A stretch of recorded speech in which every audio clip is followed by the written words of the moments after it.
So, good evening, everyone. So my name is Gean Moreno, and I'm the director of the Art and Research Center at the Institute of Contemporary Art in Miami. And it's my great pleasure to welcome you tonight to celebrate Heather Diack's new book, Documents of Doubt, The Photographic Conditions of Conceptual Art, is an award-winning study of the unique relationship between photography and conceptual art practices in the United States during the end of the 1960s and the 1970s. In addition to situating the projects of individual artists within the broader history of the medium of photographer, as well as the political, social, and aesthetic debates of the period, Documents of Doubt contends with the expectations of truthfulness that have been long invested in the photograph, looking specifically at the work of Mel Bochner, Bruce Nauman, Douglas Huebler, and John Baldessari during the Vietnam War era. Working against photography's documentary and evidentiary value, the book argues for the ways conceptual artists irreverently explored the possibilities of photographs as documents of doubt, marking the inherent contingencies of the medium itself, and thereby expanding the parameters of photographic thinking within the emergent field of contemporary art. So before we get started, I think a short bio, or maybe not so short, but a bio that gives us a sense who's chatting here tonight. So first, Heather Diack is Associate Professor of Art History at the University of Miami, where she teaches modern and contemporary art, critical theory, visual culture, and the history of photography. Within these fields, Diack specializes in the history and theory of conceptual art, global contemporary art practices, and American studies with an emphasis in art of the late 60s to the present. Diack's research approaches art history through an interdisciplinary lens, grappling with significant shifts in 20th and 21st century art, while drawing connections to relevant cultural and social political contexts. Diack received her PhD from the University of Toronto and is a graduate of the art history program of McGill University. Her scholarship has been recognized and supported by numerous fellowships, grants, and awards, including a Helena Rubinstein Fellowship from the Independent Study Program at the Whitney Museum of Art, a postdoctoral fellowship in the Department of Art History, Visual Art, and Theory at the University of British Columbia, and the inaugural Nader Mohammed postdoctoral fellowship at the Ryerson Image Center in Toronto. In 2016, Diack was appointed the Terra Foundation for American Art visiting professor at the John F. K. Institute of North American Studies at the Freie Universität in Berlin. Diack has also been the recipient of a faculty grant from the Deutscher, from the DAAD, the Goethe Institute in Berlin in 2013, and a faculty research fellowship at the CUNY Graduate Center in New York, which was funded by the National Endowment of the Humanities. She's also been a faculty research, she's also had a faculty research fellowship at the Center for Humanities at the University of Miami, and a Provost Research Award from the University of Miami, and a University of Miami Fellowship in Arts and Humanities. She was named an Ansel Adams Research Fellow at the Center of Creative Photography, University of Arizona, and a visiting research fellow at the Henry Moore Institute for the Study of Sculpture in Leeds, England. Fantastic. And Mel Bochner is recognized as one of the leading figures in development of conceptual art in New York in the 1960s and 1970s. Emerging at a time when painting was increasingly discussed as outmoded, Bochner became part of a new generation of artists, which also included Eva Hesse, Donald Judd, and Robert Smithson.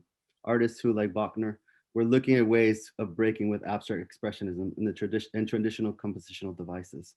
His pioneer introduction of the use of language in the visual led Harvard University art historian Benjamin Buchloh to describe his 1966 working drawings exhibition as probably the first truly conceptual exhibition.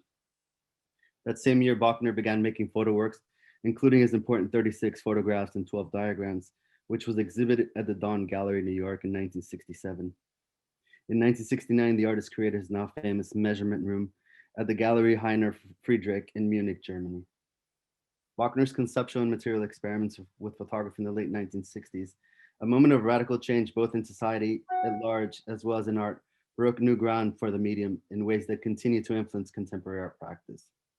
Bochner's restless probing of the conventions of art and the construction of meaning in relation to photography, painting, language, and space calls attention to the unspoken codes that underpin our engagement with the world. As both an artist and a critic, Bochner has served as an interpreter and interlocutor for many other artists of his generation. His early writings, including Art and Process Structures, which was printed in Arts magazine in 1966, Serial Art Systems, Solipsisms in Arts magazine 1967, and the Serial Attitude in Art Forum in 1967, all attempted to elucidate some of the fundamental ideas at work in minimalism and early conceptual art. Major exhibitions of Bochner's work include Mel Bochner, Thought Made Visible in 1966, 1973 at the Yale University Art Gallery, which took place in 1995, and Mel Bochner Photographs 1966 through 1967 at the Harvard University Art Museums in 2002. Mel Bochner Language 1966 to 2006 at the Art Institute of Chicago, which took place in 2006, and Mel Bochner Strong Language at the Jewish Museum in 2014. So I think without further ado, I think I'll just throw out a question for Heather, maybe just to set up a little bit of the framework and the background, and we can kind of run from there. So as I started reading this, I think there was a series of terms that kept circulating. And these are quotes: doubling and dislocation, the production of indecisive space, contingency, inexactness. That the argument of the book is that these I don't even want to say they're terms, these indices of kind of epistemological unsteadiness were quite central to photographic practices in conceptual art. So I think it's a good place to start. Maybe you can address some of that terminology and get us going. Yeah. Okay. So among the various words that you've just mentioned that are, kind of synonyms or other ways to evoke doubt, which is, the thematic that runs throughout the book. Let's see here. There's a number of reasons for that.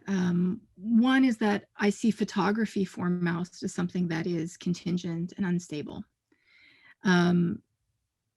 The subtitle of the book, The Photographic Conditions of Conceptual Art, this book is not simply about various conceptual artists who used photography in provocative ways, but instead, my argument is really that there is a kind of photographic thinking that makes conceptual art possible. And I think that that's, a much more consequential way of thinking about the role of photography. And I see photographic thinking even when the photograph might not even appear as the work itself.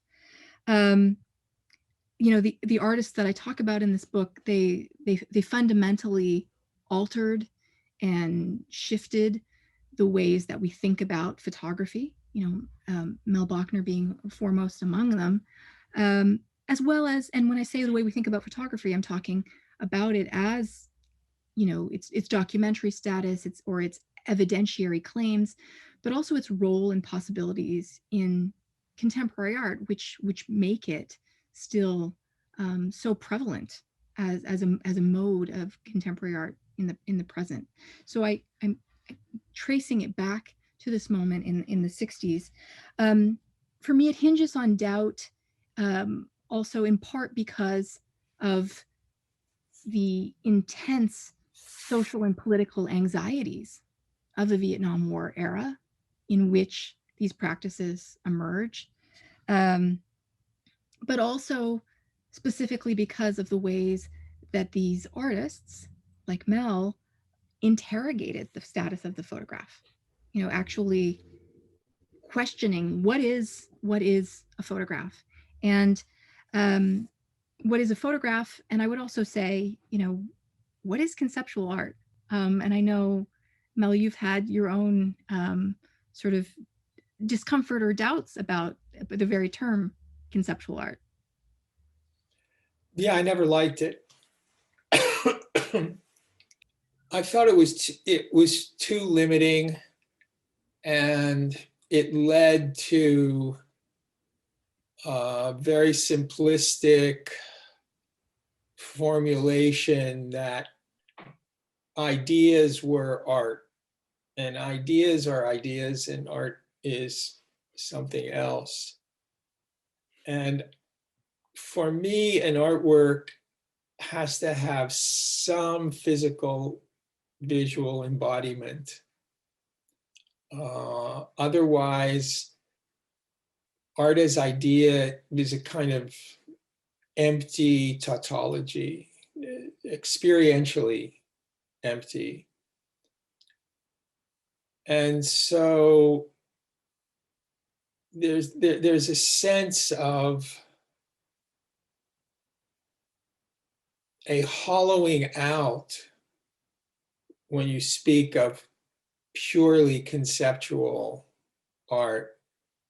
And for that matter, I don't know that anybody ever did anything that you would call purely conceptual art. So Well, yeah, I don't really care. I don't really think about that terms, and I don't think about that term, and I don't think about my work in those terms. mm-hmm. Well, I think, whenever I hear the word purely anything, I have an immediate aversion. But this categorization of conceptual art is riddled with a lot of problems, and so that is one of the things that I try to also do in the book is to raise a number of these popular misconceptions, or perhaps more aptly in a nod to you, misunderstandings about conceptual art. So foremost among them, taking apart the dematerialization narrative, which, I mean, the very physical and material experiments that you perform with photography very, succinctly do that. I mean, it's so much about material, and also about viscerality, I think, comes up in a number of ways. And as far as, art as idea, it's incredibly limiting also on the level of which it's so frequently understood as meaning anti-visual art. And I think that has put too many people in a position of not looking at the work, of not actually spending the time thinking about what it looks like, that actually plays a role. Oh, I don't know if people spend much time thinking about what anything looks like anyways. It doesn't only belong to conceptual art. Mm-hmm. But to me, those are side issues. Right. I didn't begin to want to be a photographer. I had virtually zero interest in being a photographer. I loved the work of photographers. I loved Walker Evans, Robert Frank, that kind of street photography, but it had no meaning to me in terms of my own work. And in art school, I did very poorly in photography class. I never could understand f-stops. I just couldn't get it. And frankly, I didn't care. I was a painter, and that was it. And there seemed to be this antagonism between painting and photography.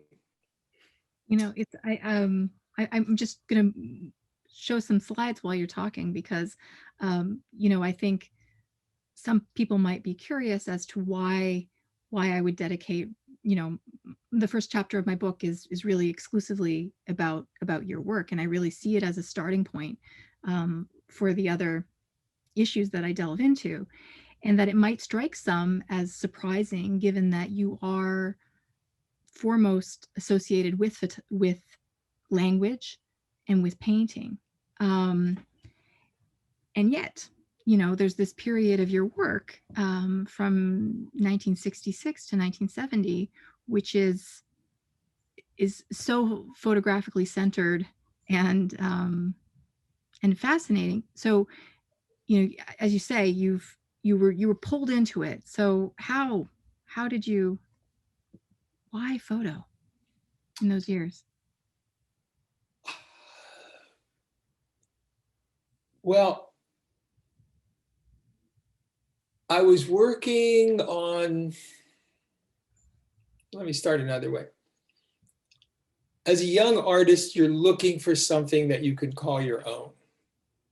I mean, if you want to do something, you want to be original and you want to do something that nobody else has done. However, you can't start nowhere. You know, there's a stream and you enter the stream, and where you enter the stream, I mean, you know, when I was 25, I wish I had invented cubism, but it was too late. So there goes that. And after much time and thought, I realized that there were two things that belonged to nobody, so they could belong to me. In other words, no one could claim precedence, and that was words and numbers. And the numbers led me to trying to think of ways to actualize them, to make them visible other than just drawings of numbers, which I also did. And that started becoming these sculptures of blocks, wooden blocks that I had a carpenter make for me. And yeah, you just passed it. And I had a white table in my studio, and every day I made a new arrangement of these blocks. Someone suggested to Virginia Dwan, who was organizing an exhibition, that she come and look at my work. She came by my studio. She said, okay, I like it. Let's put one of these in the exhibition. I said, well, that's not it. It's a project in time. Each day I set up a new sculpture on this table. She said, well, we could get the young woman who sits at the desk to rearrange it every day. I said, no, that's not going to work either, because the person on Wednesday doesn't know it was different on Tuesday, and it's going to change again on Thursday. So she said, I have an appointment for lunch, so I can't spend any more time on this. You figure it out. If you figure it out, you can be in the show. If you can't, I'm sorry. And she left. It immediately popped into my mind, well, I'll just take photographs of these things. And what I decided was to use a basic architectural schema to show each sculpture of, you know, an overhead plan view, a straight ahead elevation view, and then a corner perspective view. Now, I couldn't take the photographs, so I hired someone to take the photographs. And this work that you see here, the 36 photographs and 12 diagrams, was the result.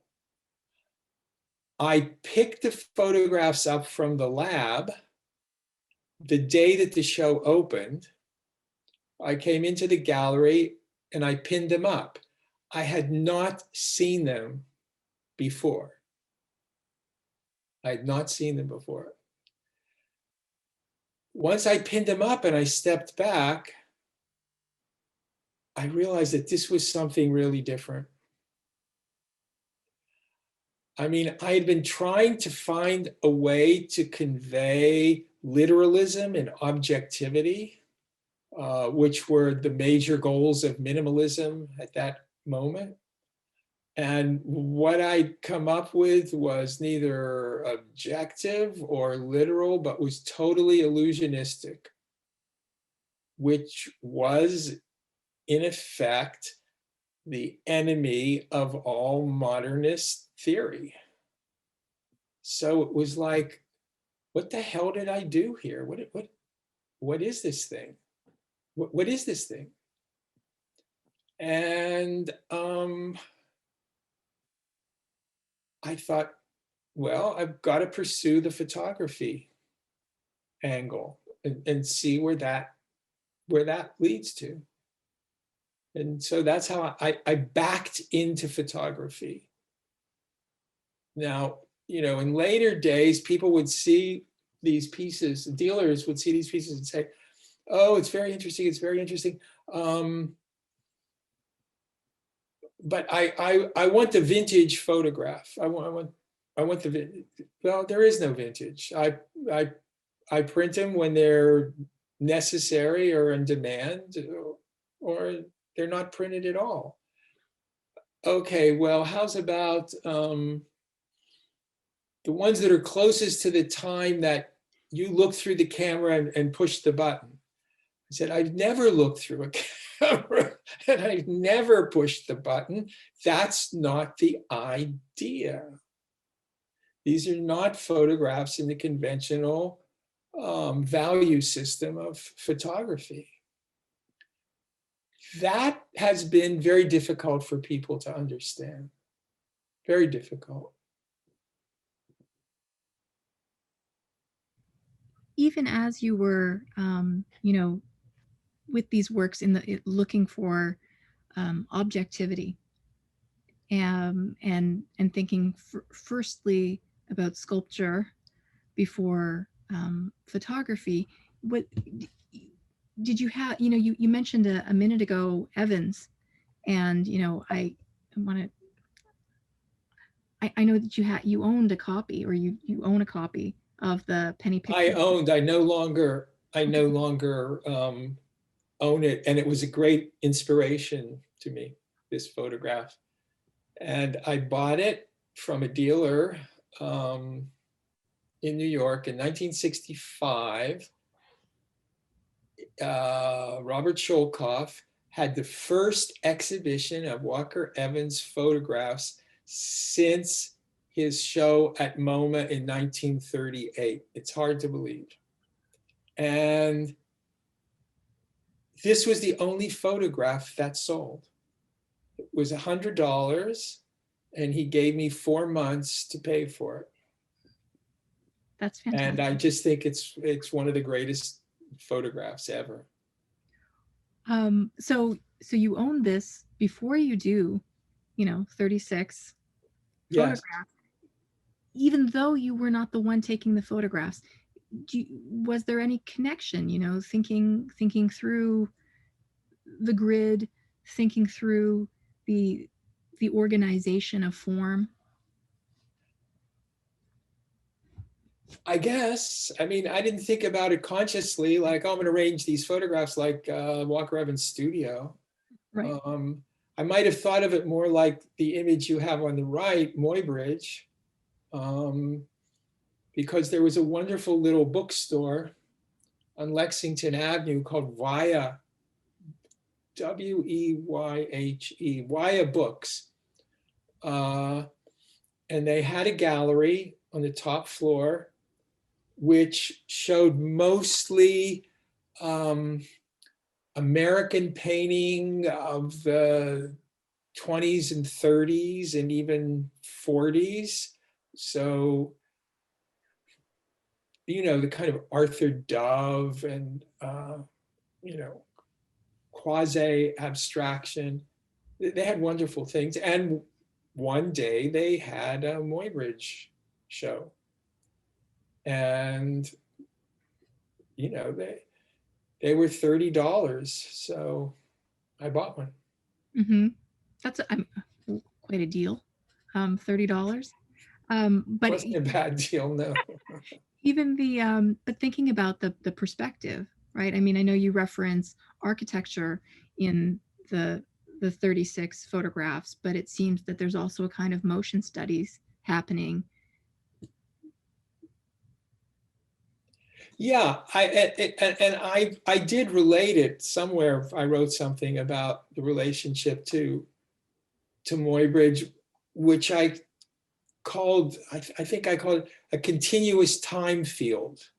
Continuous time field in the sense that there's no one direction to read it. You can read it across the top, down, over, up, bop, bop, bop. There's no necessary order to it, which I took at that moment, and maybe I still take, to be the legacy of Cubism and Jackson Pollock. You know, what I was calling the continuous time field, where there's no center of interest, there's no one point that you're asked to look at.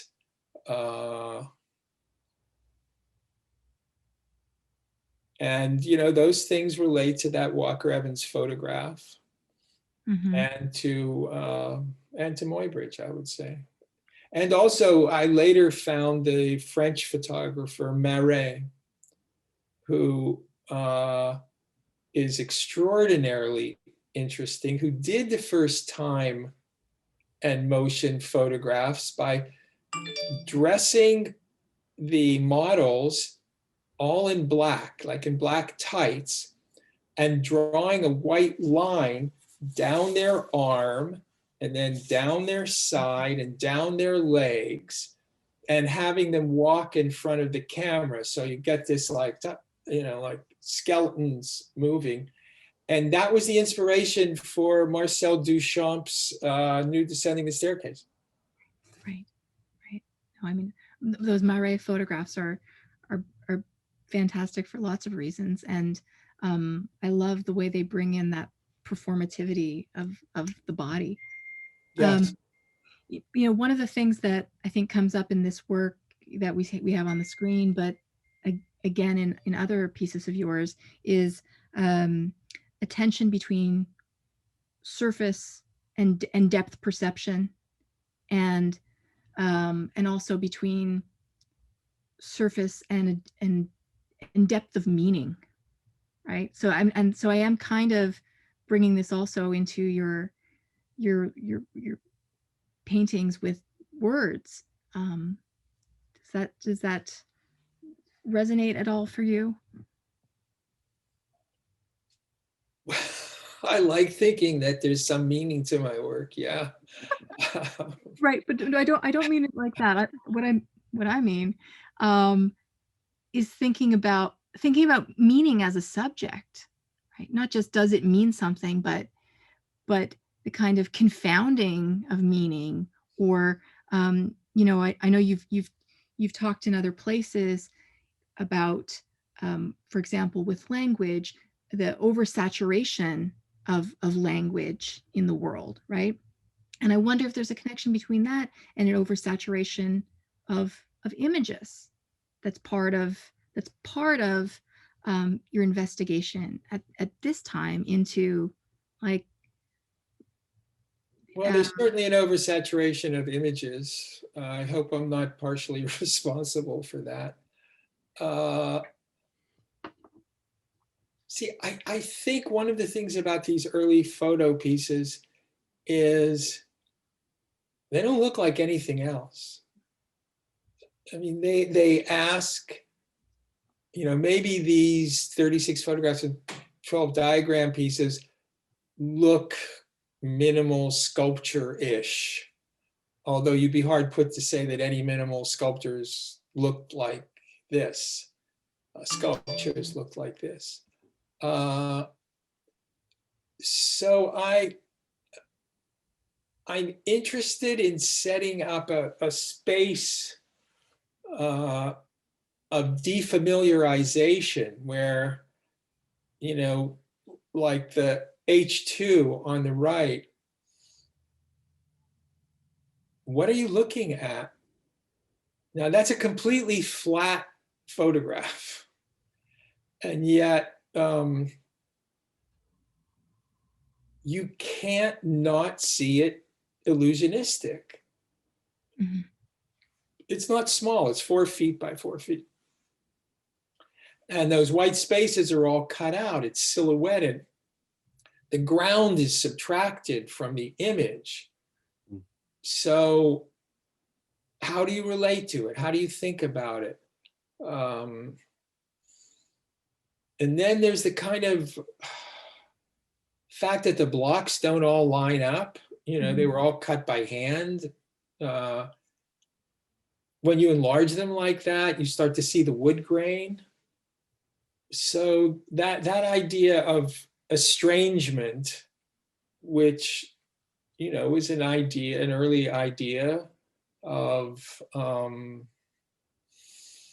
the Russian suprematists and constructivists, is an important idea to me. So with this piece, for example, H2, where there is this kind of strange bodily recognition of the object, right, in space, and also a misrecognition between its two-dimensionality and its relay of three-dimensional information. But because you start to think about, it seems to me, photography as a kind of body that you actually take apart. And maybe is that work we were just looking at is, you know, one of the building blocks to getting to this place. I mean, this is such an interesting piece to me, surface distension, that it really becomes a body. And, you know, the images behind me, which I have slides of, I can show as well, the crumples that almost look like torsos. So can you say something about that shift of interest into the physicality of the image itself? You know, first I have to say that there's no through line that leads from one thing to the other. Everything I do is based on intuition. I see something and I try to think of what I can do to it or with it. The next thing after the blocks, I got rid of the blocks. I still had the white table. Mm-hmm. Now, I had been reading a book by this guy named James Gibson, the name of which I can't remember anymore. Who will come up in Misunderstandings, right?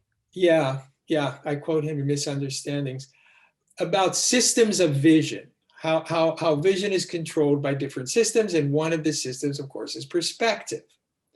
So I took the white table, I covered it with a grid of black masking tape so that, you know, it was completely regular and flat. And then I had the photographer, whose name was Gretchen Lambert, come in and take a picture of it, aiming down at 45 degrees, which threw this thing into like a kind of classical Renaissance perspective, which is what I thought I was getting. When it was printed, I noticed that the lines at the outer edge were curving. And so this was 1967. It wasn't until 1968 that, oh gosh, what's that great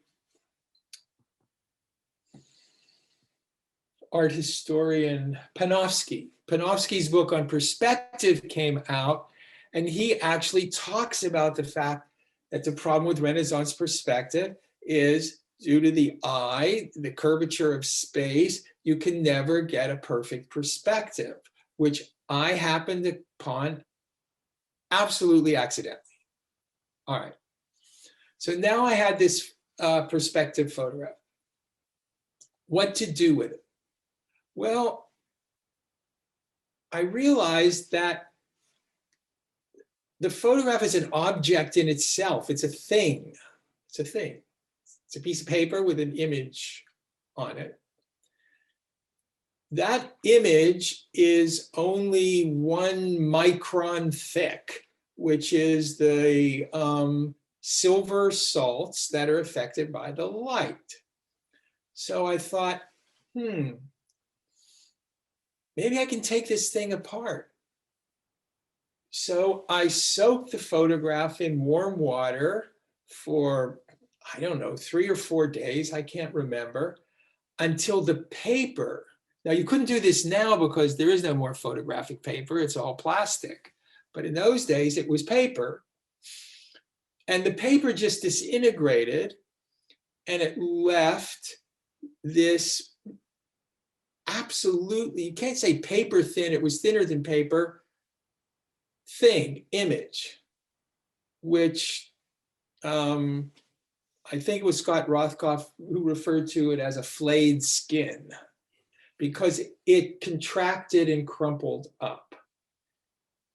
I hung it up to dry, it dried, and it took this shape. So I thought, that's pretty interesting. What to do with it? So I printed that, and it just kind of wasn't enough. So I had photographically a negative made. So I had a negative, and a positive negative. And I thought, what would happen if I superimpose those? So I superimposed those, printed them, and this was the result, which looks almost like a Man Ray solarized photograph, but it's not. I mean, And it's then I had it printed. I think this is like 6 feet by 6 feet, and mounted and hung on the wall. And why so big? Well, like I said, I always thought of myself as a painter who just didn't happen to paint. And I wanted to make something big, like a painting. I wanted to take over. I wanted to colonize the space of painting with photography. Because, a little 8 by 10, very easy to absorb. When you see this thing, you really have that experience of what the hell is it? And it's much more physical. I mean, you have a bodily connection to the thing, right? I mean, I know you in these experiments with photography, you play with perspective and also with scale. So with other versions, for example, of surface distension, where you shift what you're doing with it. And for example, the one with blow up here on the right-hand side, marking the absence of the original, and then having the smaller version, which, I'm grateful you let me reproduce it on the cover of the book. Can you say something about this kind of chronology of experimentation with the same image? Yeah, when you come up with an image, you want to see what you can do with it. Jasper Johns and his flags, and Andy Warhol with his soup cans, Donald Judd with his boxes. You don't invent a lot of things in your life. So when you come up with something, you want to see what you can do. Now, this was a very short stint I had in a lithography shop. And one of the things you can do in printing a lithograph is what's called a rainbow roll. You put different color inks on the roll, and then you roll it out, and they blend in. So that's what this was. a rainbow roll of an image of surface distension. The other one, the blow up, which was, kind of tip of the hat to that Antonioni movie. The nature of photography is you never know what size anything is because you can enlarge it, you can blow it up. And so this was to make the point that in your imagination, you can project that photograph up to 6 feet by 6 feet. Or you can take the negative and make it 6 feet by 6 feet. So once you started working with photography in this period, were you then kind of tuning in more deeply to photographic thinking? I mean, for example, you bring up the Antonioni, and I actually got I've got an image still from that. That's part of the zeitgeist in a way, right? This not just playing with scale and perspective, but the trying to decipher these obscure images that have real repercussions, right? So whether or not there's a murder in Antonioni, and here close up of his blow up, right, to be determined what that actually is. But also, I mean, I try to, in my writing about your work, try to put it in conversation with the broader culture. And so thinking about, going back to outer space. And I think there's even something very extraterrestrial about the terrain that's created in surface distension.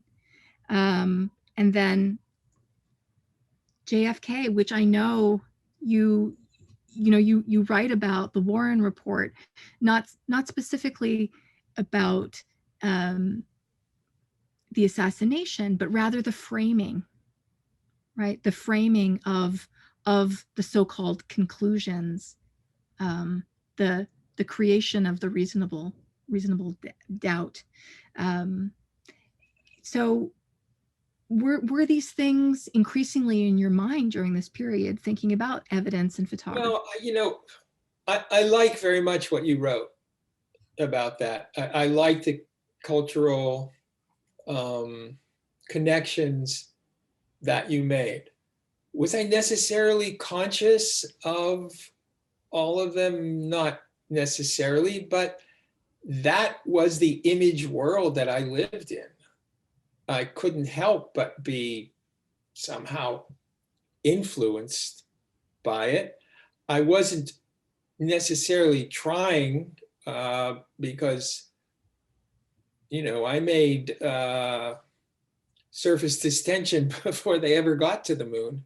And they could have come to me and saved a lot of money to get that photograph. Right. But yeah, there was a program on TV about, they were testing the Warren Report and all the images and, all the stuff that went around it. And it starts at 0 and ends at -1. I mean, it doesn't go anywhere. I have it here. I just, because it cracks me up. I really think it's, and which is another thing I want to mention. I think there's a lot of humor in your work, which is another kind of deceptive appearance that might initially be encountered as dry, but I think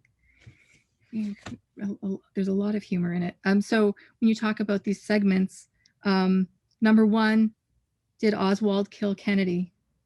Number 2, was Oswald the lone assassin? Number 3, was there a conspiracy?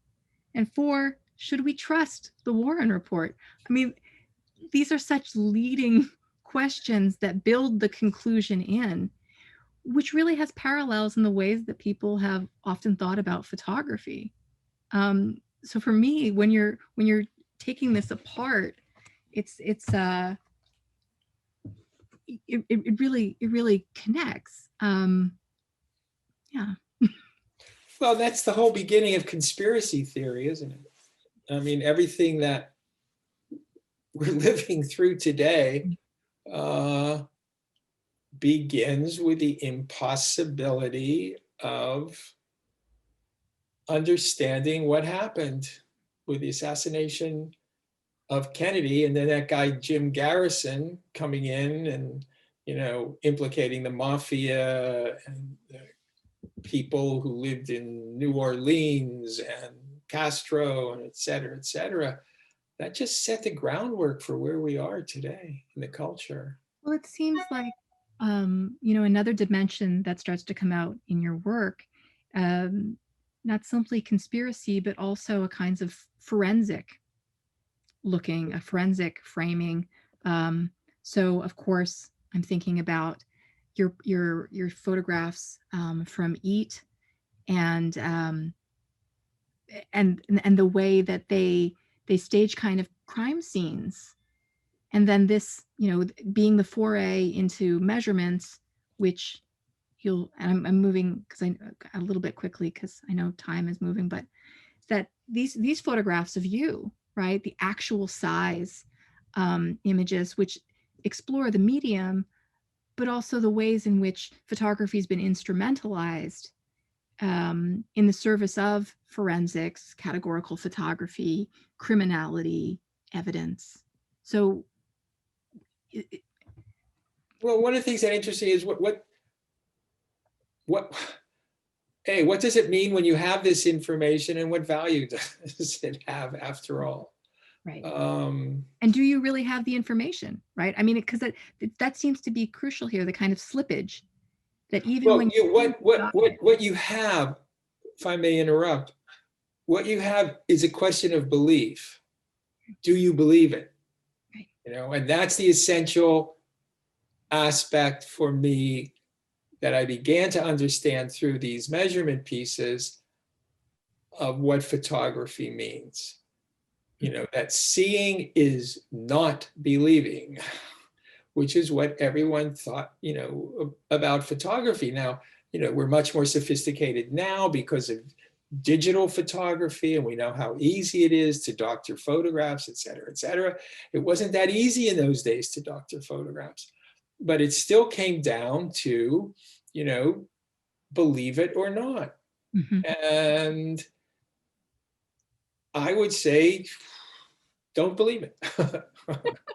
Well, on the subject of don't believe it, maybe that takes us to misunderstandings, which, I know that in this piece that you say there are three faked quotes that you won't reveal which is which. I'm not sure if it matters. I think that the fact that you say that some of them are not real just adds another layer of this potential duplicity. Well, it subtracts any possibility of believing it. Did Marcel Duchamp really say that? Did Mao Zedong really say? Who said it? I figured this out a couple of years earlier because I wrote a piece on Dan Flavin in 1967. It was the first piece ever written on his work. And he's an artist that I admired enormously. And I made it all quotations. I didn't write anything original. I just organized quotations to make certain kinds of points. And some of them were very funny and from left field. But I needed a final quote, a summation to end this piece.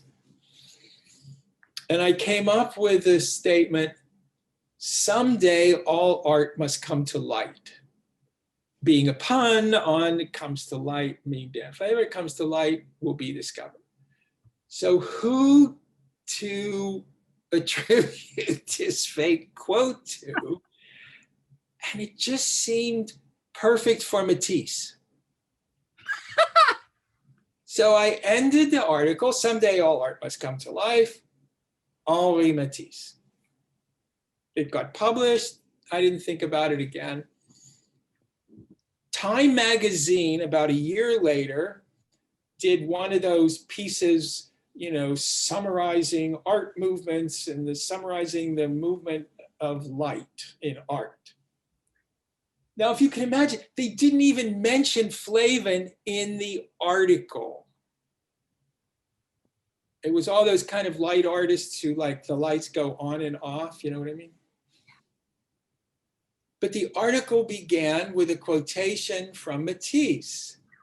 "Someday all art must come to light." And I thought, this is amazing. This is how fake news, to use the current term, circulates, because they had some poor assistant combing the literature for some articles about light art. They came across my article. They thought Flavin's work was boring because it was just a single light bulb on the wall. But aha, here's a good quotation. "Someday all art must come to light." Well, I mean, it really, proves this sort of theory that if you say it and it's repeated enough, that it becomes true. And I mean, that is true with your misunderstandings. Looking at, for example, Encyclopedia Britannica, photography cannot record abstract ideas. And if you Google this, right, trying to see, is it real? You'll find thousands of pages that quote this. None of them come from Encyclopedia Britannica, which is, of course, an anonymous, right, authoritative, but yet not entirely attributable source. But it really enacts this thing, right? That if you reproduce it enough times, it starts to ring as true. Well, A, it could be true. B, it's absolutely false. Right. Because once I've written it on this card and the card is photographed and reproduced, it becomes an abstract idea. Right. As with the negative, the positive of the negative of the actual size hand in the small Polaroid. You are the first, I think you are the first person who picked that up. After all these years, no one has ever realized that a Polaroid is negative-less photography. And not only that, the other clue is, if it's a negative, it's backwards, and this is frontwards. So it couldn't be. Right. Well, I think, the statements here, and I know we don't have time to go through them all, but some of them are so, surprising in their plain ordinariness. Mm. So when Wittgenstein, no, that's not who I want to say.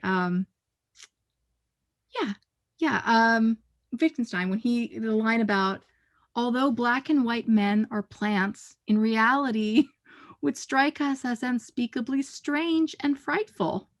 I mean, this is totally true. And funny to hear it said in such a plain spoken way. And yet, right, how loaded has the history of black and white photography been, especially in terms of documentary and evidence? Yeah, and we accept it. You don't look at a black and white photograph and say, gee, it's strange that there's no color here. No. On the contrary, sometimes you look at color photographs and you think, this color can't be right. It's too bright, it's too dull, it's too this or that. So actually, I think we question color photography more than we question black and white photography. Right. Well, I brought in so many images, and I have so many things I could talk to you about. But I know that we should probably open it up to questions from the audience. I brought in some word pieces, which I love the stutter at the beginning and the Well, comic reference. that's Bugs Bunny. So on that note, Gean, should we? Yeah, do you want to run through it as questions start coming in? Okay. What do you mean? Through your images. Through my images. Oh, yeah, sure. Yeah, I think. Sure. Okay.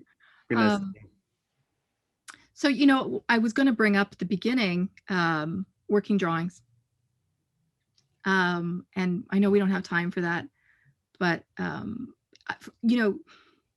this piece for me is important, not simply because, Benjamin Buchloh pronounces it the first exhibition of conceptual art, because I would say, even if it happened 2 years later, it still would be the place to begin, because it really opens up so many of the possibilities for conceptual art, what could be art, the questions of reproducibility.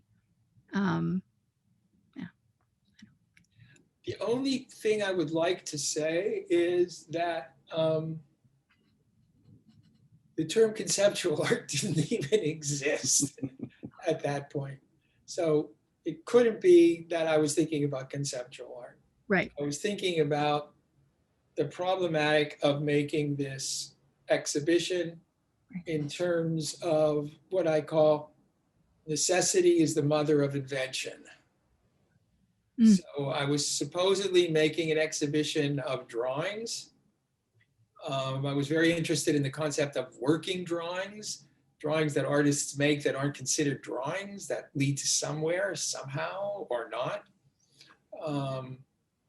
I invited a group of people to pick 5 working drawings and send them to me, or I would pick them up at their studio. When I showed them to the director of the gallery, she looked at them and said, "What the hell is this?" She said, "I'm not going to pay for frames for all of these things," because some of them are little scraps of paper about like that. I was a member of the art history faculty at that time. They had just purchased the latest technology, which was called the Xerox machine. So I had unlimited usage. I came in one night and Xeroxed all the drawings. And I was thinking, well, I'll just push pin them to the wall. But as they came out of the Xerox machine, they were suddenly all the same size and all the same proportion, and they stacked up and they looked like a book. So I said, oh, yeah, I'll do this as a book. But making one book didn't seem to make any sense. So I thought, well, how many books should I make? 2, it looks like you're thinking of doubles. 3, there's one in the middle. 4 is the first number that is not a prime number. So 4 suggests infinite reproduction. So I came up with 4. Then how to show them. And I thought, oh, I'll just make a kind of pun on a Robert Morris sculpture. So it looks like, a minimal sculpture with a book on top. And of course, a book is often referred to as a volume. So a volume and a sculpture are often synonymous. So I thought of it, it's a sculpture on a sculpture. So it's that idea of one thing leads to another. You put yourself in a situation where you can keep questioning what you're doing and trying to find, newer, fresher, and quite truthfully, funnier things to do.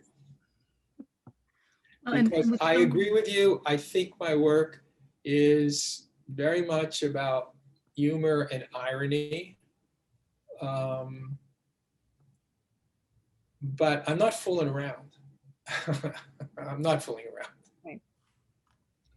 So I have a question, or I got a question for some. Well, first of all, someone just talking about humor and irony, that's not Bugs Bunny, that's actually Porky Pig.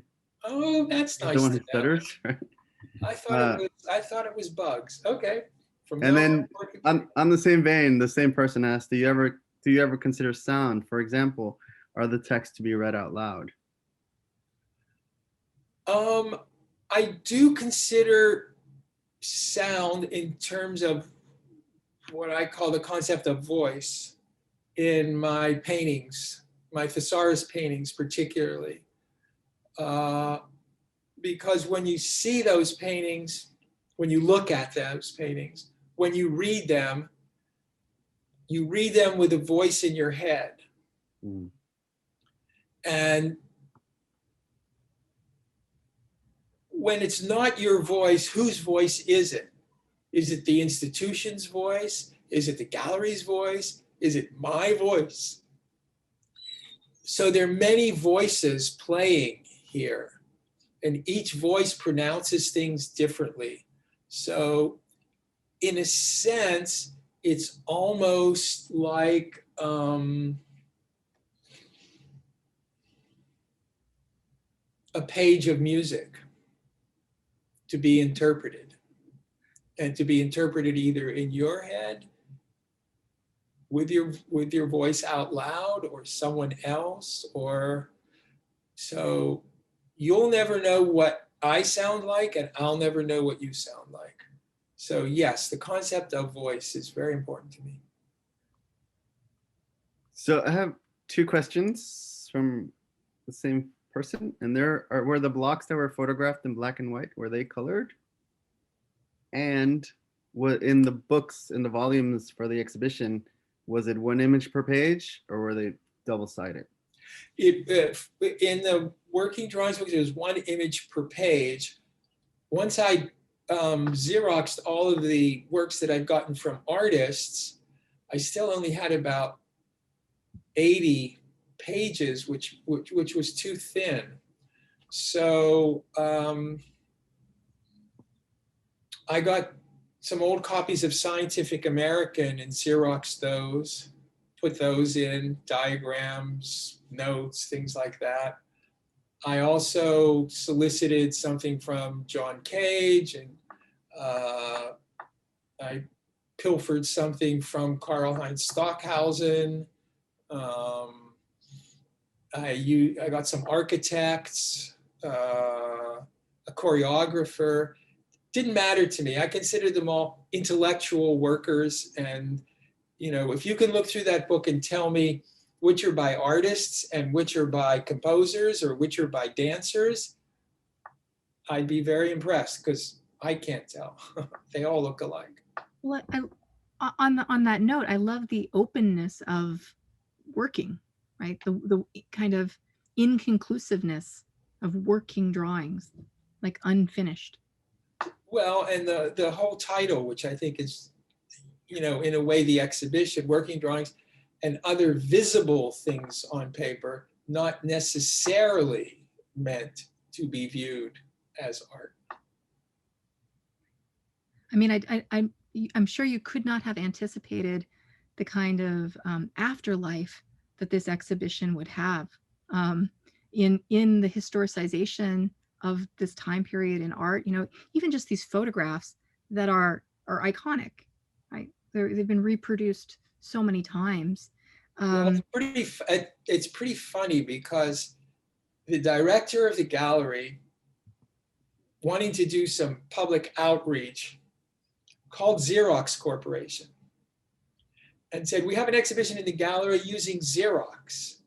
They said, oh, we'll send down a writer, we'll do some PR, a writer and a photographer. So down they come, and I'm there. And the writer looks at the books and he says, but it's just a bunch of Xeroxes. Yeah. But they said there was a work of art here. I said, well, can a bunch of Xeroxes be a work of art? No, they're just Xeroxes. They're in a binder. I don't know what I'm doing here. Why did I come all this? You know, this isn't art. Okay, whatever. So the photographer was there, and he said, look, what the hell? As long as I'm here, let me take some photos. Or else there would have been no record of this exhibition. Mm. So that photograph that you showed of me just before, standing behind, the one you call iconic, I have a very unpleasant look on my face because I'm thinking, what the hell is I thought it going was just on here? conceptual seriousness. But also looking at these photographs, I think, especially the one with these bodies hunched over, calls to mind the physicality of interacting with the work, which again, goes against this sort of notion of the disembodied viewer. It hurts my back looking at this. Makes me, but also then when I feel my back hurt, I think about hunching over a computer. And I think there's kind of a connection there as like these kind of databases. I just decided that I wanted the height of these pedestals, let's call them, to be the same as the height of a table, as opposed to guessing how high it should be. It could be this high. So, okay, I just accept table height. And if that means you have to bend over, that's good. That's even more alienating. Yeah, I guess I have a question that is maybe the opposite operation of what Heather did, of looking at the work, within the larger kind of visual, photographic, cultural world of America of the time. I was wondering, as you were talking, of how much you were thinking of addressing painting itself, in the sense that, these are the photographs are somehow shaped canvases of some sort, except that the shape is not right. It's not this instrument that creates the composition. It's really kind of contingent, a bit arbitrary. And the grid doesn't quite do what it does in like an Agnes Martin, right? It doesn't uniform space in that way. And then scale, right? With the blow up, scale itself becomes kind of contingent and almost aleatory, right? Almost, you imagine scale. And all these things in the discourse of painting right before this time were so important. So I'm just wondering, instead of looking at the larger picture, how was this discourse, or how were you interested in this discourse? I was very interested in it, and I wrote a great deal in those days. The idea of the shaped canvas is the modernist idea of the deductive structure, and the fact that there is no allusion, and preferably, as in, let's say, Agnes Martin, no illusion. I was interested both in illusion and allusion.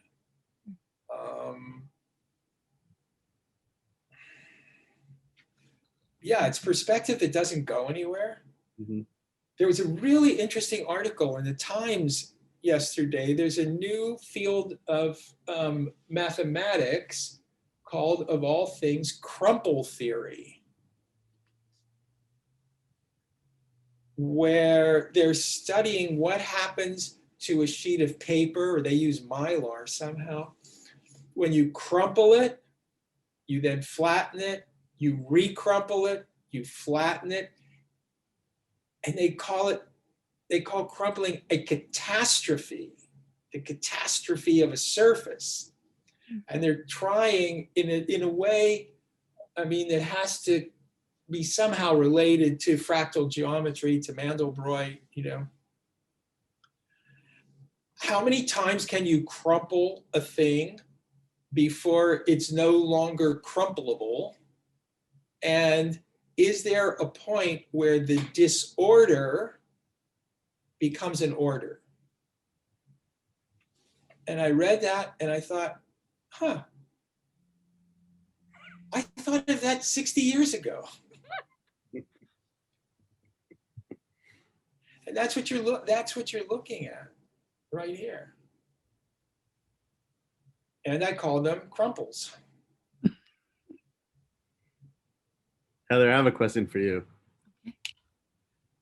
It says, when you say that conceptual art changes the way we see photography, is it that by Bochner centralizing the highly unstable nature of the photograph, as documentation, as truth, as illusion, as object, as art or non-art, etc., that we begin to experience photography as capital A art in the modern sense, self-reflexive, interrogating its own quiddity rather than just an issue of technique? Well, that's a long question. It's a good question. That's It was a good question. I think I was with you for the first half, but I'm not in agreement on the second part, because I don't think that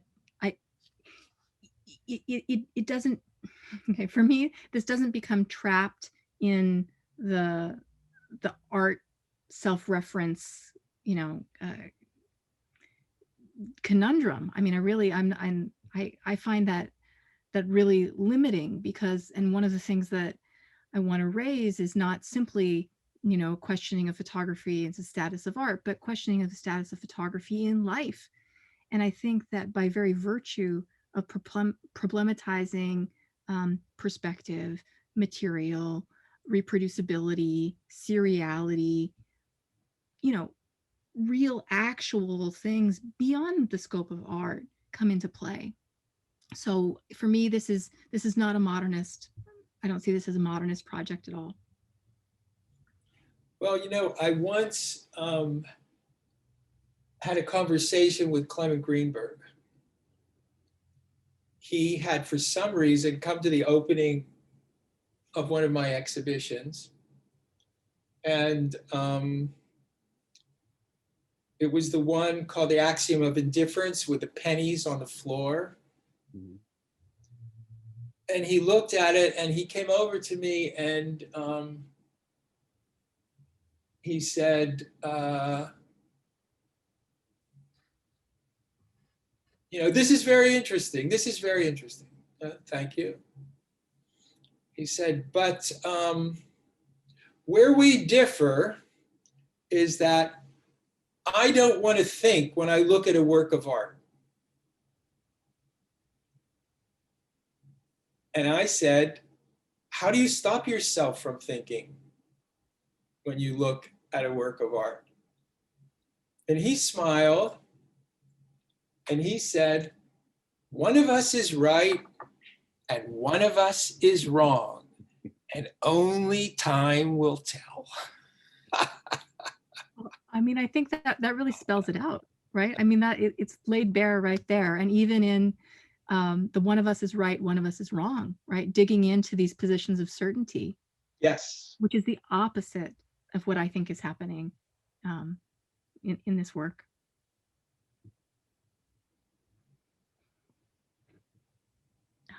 Are there any more questions, Gean? No, I think we're done with the questions. Unless someone sneaks one in like right now. No, I think this is great. So this is great. This is amazing. Thank you guys so much. Yeah, well, thank you. And I'll talk to you both later. Yeah, we're still figuring out how to end these. I know. How do you end? Conferences. The sad, the sad end, right? The red button. Yeah. Okay. Well, thank you again, Mel, for your work. I have one thing. You said you have a lot of images. Mm-hmm. That's what I'm most interested in, people seeing images of my work. So as an ending, do you want to run through all the images that you didn't show? Well, we didn't. Okay, so or you don't have any more? No, I think I've somehow moved through them all, Okay. but not necessarily spending a tremendous amount of time on some of them. So these ones, which again, I mean, I can understand why someone might look at these images and say, oh, okay, that's that, like, or he's doing this. But I think that it really rewards spending more time with it. The strangeness of the measurements piece is I mean, for me, totally mind-blowing. I mean, these evocation of objectivity and precision that won't hold up. The floating lines. Well, these works came out of, and maybe it's a good place to end it. I'll just tell this story. These works came out of a grant that I got to work at the Singer Corporation labs in New Jersey, they had, they were moving away from making sewing machines and into aerospace. And I think they were a little bit jealous of Bell Labs, because Bell Labs had Rauschenberg and they wanted an artist too. So they went to EAT and there was a competition, and make a long story short, I won the competition. And so I would go out to Denville, New Jersey 2 days a week, and it would just be like a brainstorming session. I would sit around with, a physicist and a mathematician and engineers. And it just became a question of talking about what can you talk about? Where do we find a place to communicate? And essentially what their point of view was that nothing exists unless it can be measured, because it can't be repeated. If you can't repeat it, it doesn't exist. So the baseline of all the conversation with the scientists was measurement. Well, I wanted to show them that it wasn't as secure as they thought it was. And one morning I came in early and I did those, the ones that you showed right before this. Yeah, these. And I just kind of sprinkled these measurements around the lab, never mentioned it, so that they would be walking around, what's this? Who put that? What does that mean? Is that really 12 inch? Why is that? What? And what I was showing them was a sign without a signifier, essentially. They couldn't, in their minds, separate the sign from the signifier. They were identical to them. And so these photographs that I had the lab photographer take were the beginning of the entire stream of my work with measurement and with the idea of verification and belief. And that reached its high point when I had an exhibition in Germany, the first measurement room. Do you have a slide of that, Heather? Yeah, this is it. At the Gallery Heiner Friedrich in Munich. And on the day of the opening, the gallery gets a call that the critic from the biggest newspaper, the Frankfurter Allgemeine, or however you pronounce it, wants to come and review the exhibition. Oh, they got very excited because they never had a big review for this paper, and it was, like the New York Times of Germany. And the guy shows up and he walks in and he looks at it and he says, I can't review this exhibition. Why not?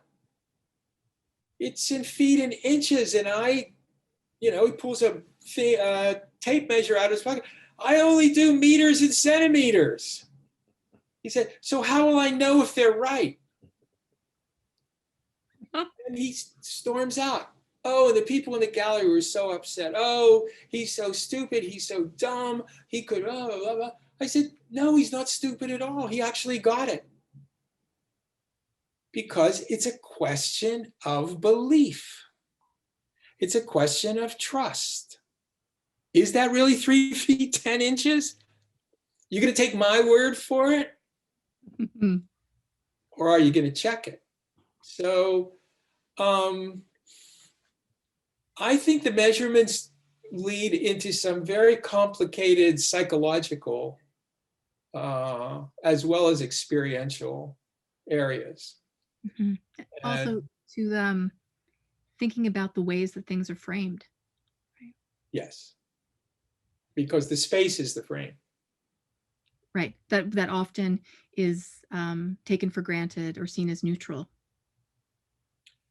That's a good place to stop, right? Okay. All right. Thank you. Thank Thank you. you. All right. Thank you so much, Mel Good and night. Heather. Perfect. Okay. Bye. Bye.